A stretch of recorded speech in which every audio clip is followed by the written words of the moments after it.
Hi, and welcome back to Stuff About Tutorials. In today's video, we're going to talk about on how you can see who like you on your Facebook dating. Maybe you wanted to know who like you on your Facebook dating but you don't know how.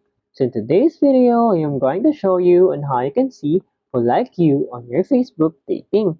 Check the video description and I will try to leave the written instructions. So without further ado, let's get into the video. First you need to do is to open your Facebook application and log in with your Facebook account.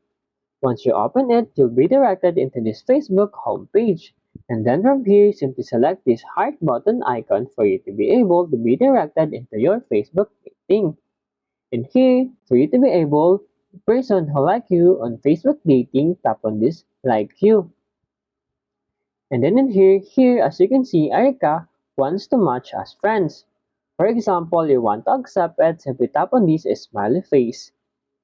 And also here, as you can see, Melvin like you. If you want it, tap on the heart icon. If you don't like it, tap on this X icon.